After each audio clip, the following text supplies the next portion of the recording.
Exposición del Salmo 42. Traducción, Miguel F. Lanero, O.S.A. y Enrique Aguiarte Bendímez, OAR1. Este salmo es breve, con lo cual dará satisfacción a los ánimos de los oyentes, y no será pesado a los estómagos, que están de ayuno.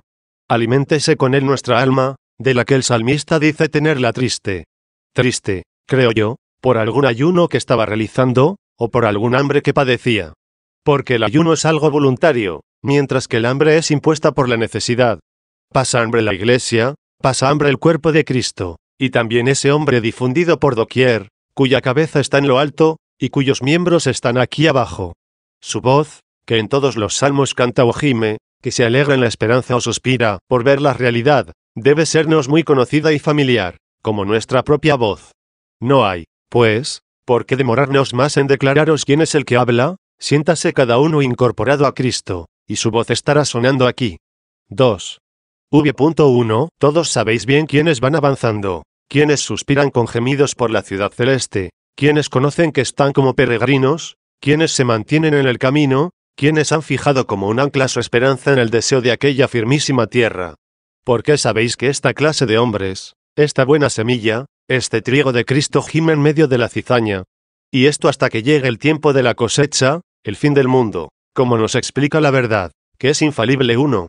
Gimiendo, pues, entre la cizaña, es decir, entre los hombres malvados, entre los falsos y seductores, o bien entre los agitados por la ira, o los envenenados traidores, al ver que convive con ellos como en un mismo campo en todo el mundo, que recibe la misma lluvia, el mismo viento, que todos se nutren juntos entre las adversidades, que disfrutan juntos estos dones comunes de Dios, que tanto a malos como a buenos se los concede aquel que hace salir el sol sobre buenos y malos, y derrama la lluvia sobre justos e injustos. 2.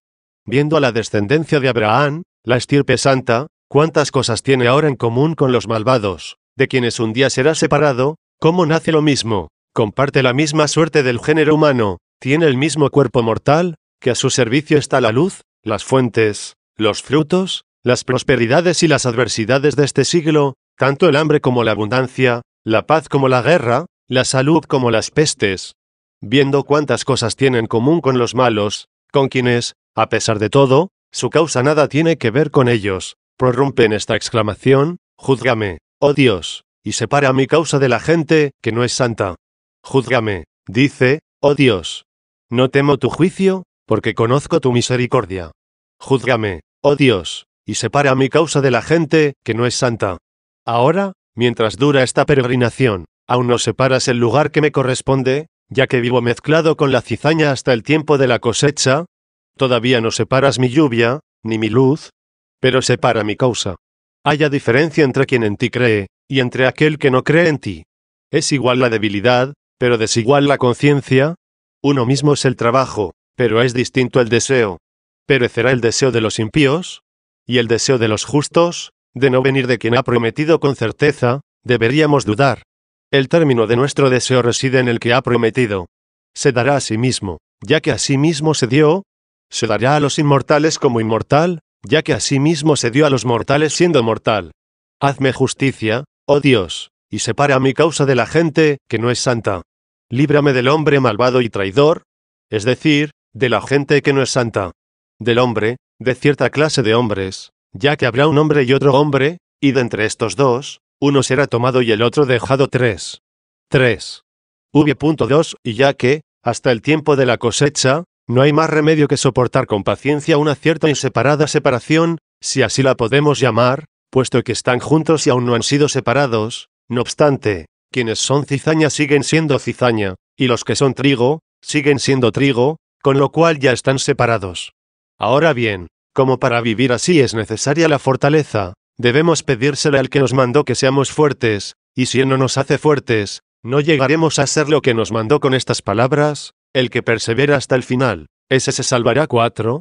Y para que el alma no se debilite, creyéndose con arrogancia fuerte por sí misma, añadió: puesto que tú eres mi Dios, fortaleza mía, porque me has rechazado, y porque voy andando triste, mientras mi enemigo me hostiga. Aquí busca la causa de su tristeza. ¿Por qué? Dice, voy andando triste, mientras mi enemigo me hostiga. Ando triste, el enemigo me hostiga a diario con tentaciones, incitándome a lo que está mal que amemos, o a que temamos lo que no debemos temer, y al luchar el alma contra ambas cosas, aunque no caiga, sí se tambalea, y de ahí le viene la tristeza, y por eso dice adiós. ¿Por qué? Mejor que se lo pregunte a sí mismo y tendrá la respuesta a ese por qué. En el Salmo busca la causa de su tristeza, y dice, ¿por qué me rechazas, y por qué voy andando triste? Que se lo diga a Isaías, que le ilumine la lectura que acabamos de recitar, el espíritu de mí saldrá, y yo soy el autor de todo aliento. Por su pecado lo he entristecido un momento, y he apartado mi rostro de él. Por eso anda cabizbajo y se ha ido triste por sus caminos. 5. ¿A qué venía, pues, el preguntar, ¿por qué me has rechazado, y por qué voy andando triste? Ya lo has oído, por el pecado. La causa de tu tristeza es el pecado. Que la bondad sea la causa de tu alegría. Querías pecar y te negabas a resistir.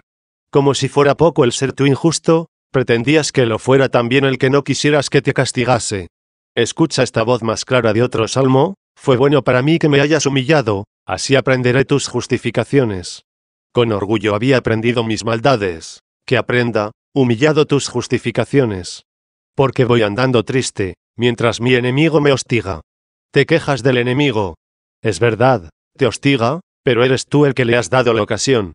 Ahora está en tu mano lo que debes hacer. Toma esta decisión, acepta el rey y rechaza al tirano. 4.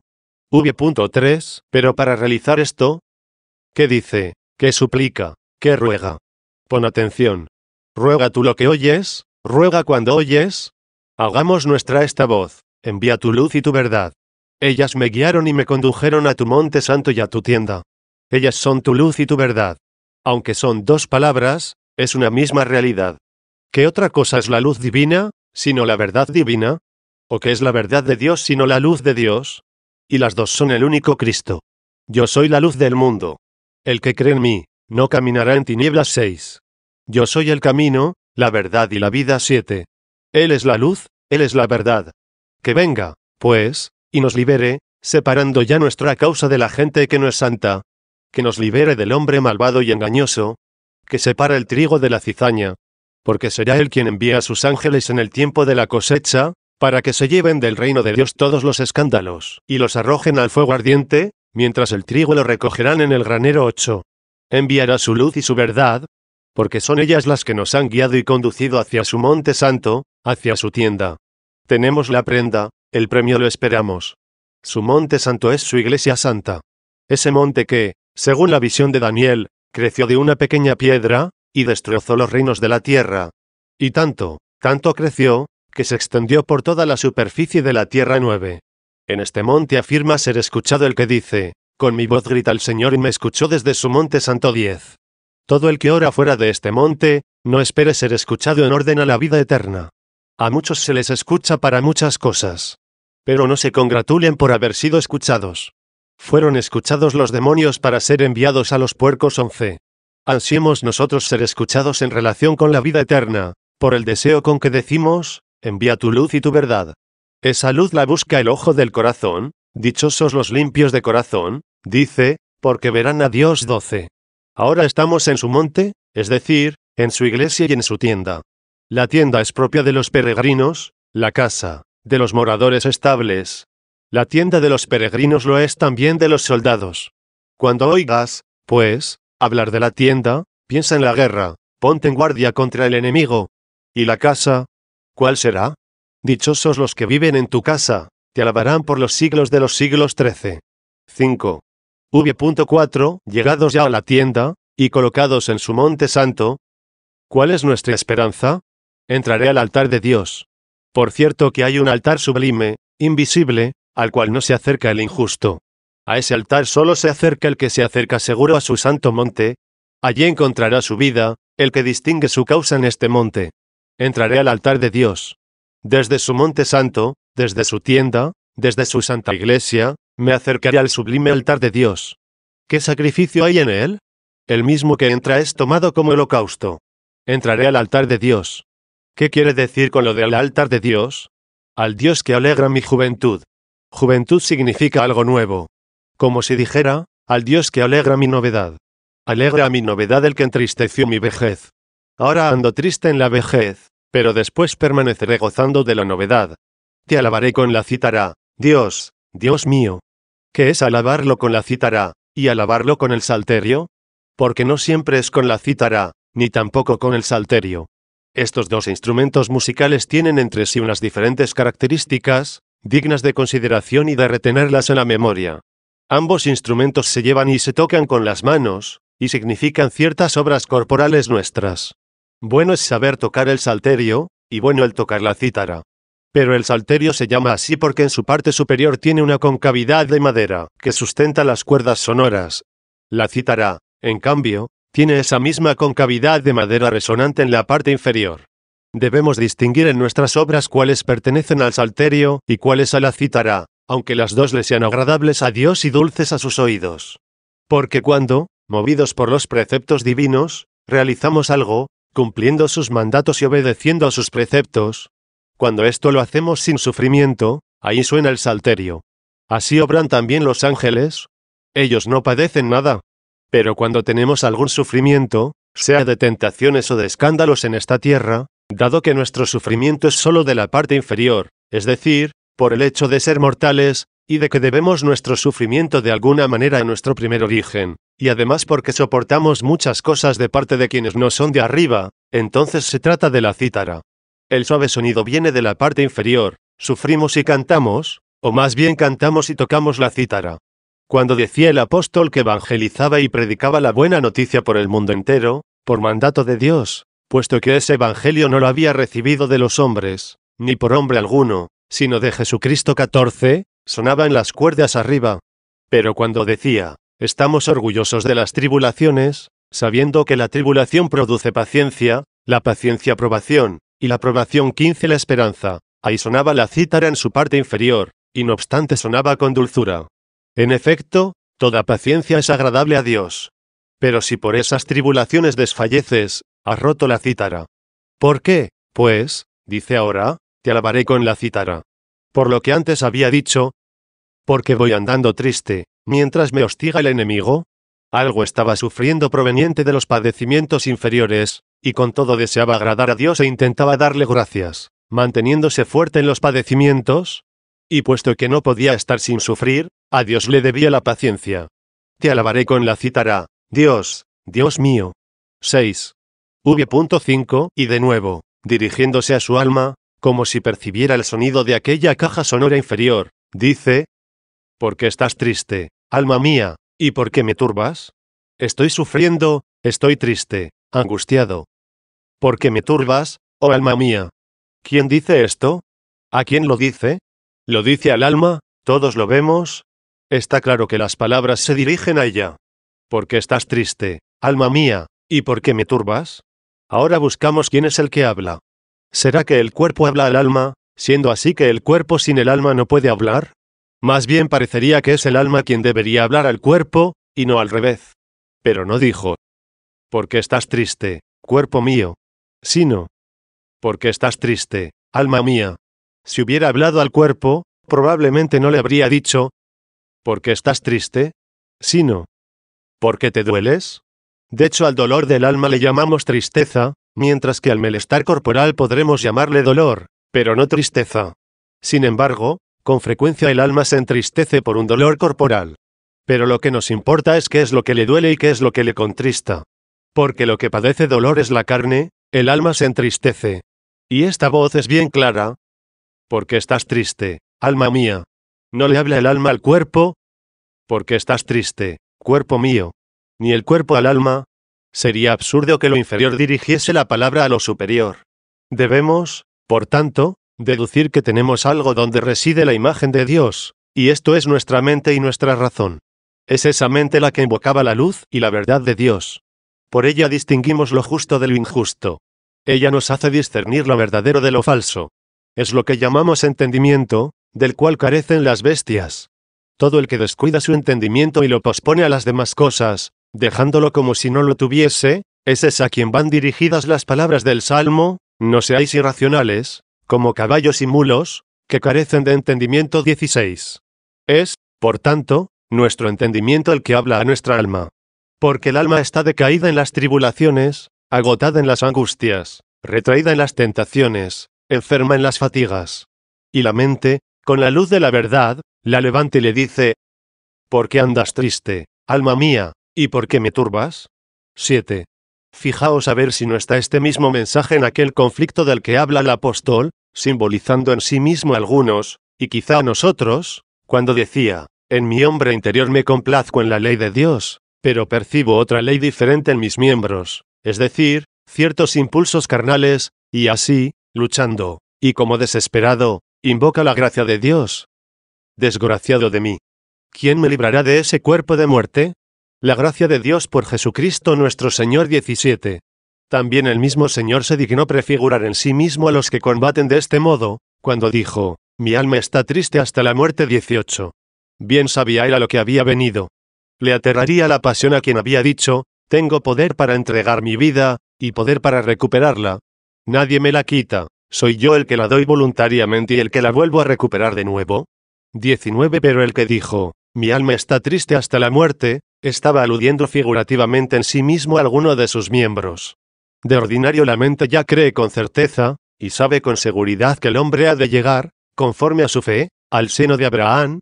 Lo cree, sí, y no obstante cuando le llega a uno el momento de la muerte, siente turbación, por haberse familiarizado de alguna manera con este mundo. Aplica el oído a aquella voz interna de Dios, y oye el canto íntimo de la razón. Así es como en el silencio y de lo alto suena algo no a los oídos, sino a la mente, y todo el que llega a oír esa melodía, siente un rechazo ante el ruido corporal, y para él toda esta vida humana es como un estrépito que impide oír ese celestial sonido, sobremanera deleitable, incomparable, inefable. En realidad, cuando esto sucede por alguna perturbación, el hombre sufre violencia, y le dice así al alma: ¿por qué estás triste, alma mía, y por qué me turbas? ¿O será porque difícilmente se encuentra la vida purificada, cuando el que juzga es aquel que conoce el juicio sobre la suma pureza y limpieza? Porque aunque se lleve una vida laudable en medio de los hombres, hasta el punto de que éstos no encuentren nada digno de justa reprensión, al ser examinado con los ojos divinos, y aplicar su regla que pone cada cosa en su justo punto y sin engaño, encuentra Dios algo que reprender en el hombre, algo que los humanos no veían como reprensible, y ni siquiera lo veía en su interior el que ha de ser juzgado. Pues bien, con este temor el alma puede turbarse, y a la mente le habla como diciéndole: ¿por qué estás temerosa por tus pecados, ya que no puedes evitarlos todos? Espera en el Señor, que voy a alabarlo. Estas palabras sanan algunas cosas, y el resto lo purifica una fiel confesión. Sí, teme, si te tienes por justo, y si no tienes presentes las palabras de aquel otro salmo, no llames a juicio a tu siervo. ¿Por qué? Porque necesito tu misericordia. Si me juzgas sin misericordia, ¿a dónde iré? Porque si llevas cuenta de los delitos, Señor, Señor, ¿quién podrá resistir? 20. No llames a juicio a tu siervo, porque ningún hombre vivo será justo en tu presencia. 21. Luego si ningún hombre será justo en tu presencia, todo el que vive en esta tierra, por muy bueno que sea, pobre de él si Dios entrase en pleito con él. Por medio de otro profeta reprende así a los arrogantes y soberbios: ¿cómo es que queréis pleitear conmigo? Todos me habéis abandonado, dice el Señor. 22.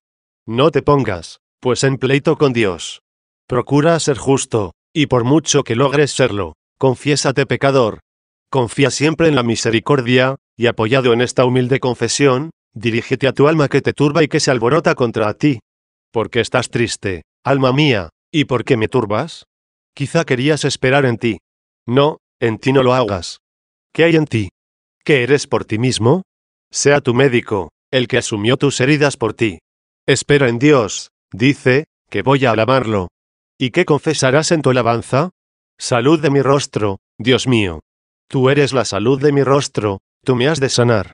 Te hablo yo, el enfermo. Conozco al médico, no me glorío de estar sano. ¿Qué quiere esto decir? Lo que se dice en otro salmo: yo dije: Señor, ten misericordia de mí, sana mi alma, porque he pecado contra ti. 23. 8. Esta súplica, hermanos, es segura, pero estad vigilantes en el bien obrar. Tocad el salterio, obedeciendo los preceptos. Tocad la cítara soportando los sufrimientos. Parte tu pan con el hambriento. Has oído por boca de Isaías. No pienses que el ayuno es suficiente. El ayuno te mortifica a ti, pero no remedia al prójimo. Tus privaciones serán fructuosas si las distribuyes generosamente con él. Mira cómo has defraudado a tu alma. ¿A quién vas a dar aquello de lo que te privaste? ¿Dónde vas a poner lo que a ti te negaste? ¿A cuántos pobres puedes saciar la comida de la que hoy nos hemos privado? Ayuna de modo que, alimentando a un necesitado, tú te sientas saciado porque han sido escuchadas tus oraciones. Dice también Isaías en el mismo pasaje, mientras estés todavía hablando, te responderé, aquí estoy. Si partes de buen ánimo tu pan con el hambriento 24. Porque con frecuencia se hace de mal humor y refunfuñando para librarse de las molestias del mendigo, más bien que para saciar el estómago del hambriento. Pero Dios ama al que da con alegría 25. Si das el pan de mal humor, has perdido el pan y el mérito. Hazlo, pues, de buen ánimo. Así el que ve lo interior, te dirá mientras todavía estás hablando, aquí estoy. Qué pronto son escuchadas las oraciones de los que obran el bien. He aquí las obras buenas de los hombres en esta vida, el ayuno, la limosna y la oración. ¿Quieres que tu oración llegue a Dios volando? Ponle estas dos alas, el ayuno y la limosna 18. Que nos encuentre así, para estar seguros, la luz y la verdad de Dios, cuando venga a librarnos de la muerte el que ya vino a sufrir la muerte por nosotros. Amén.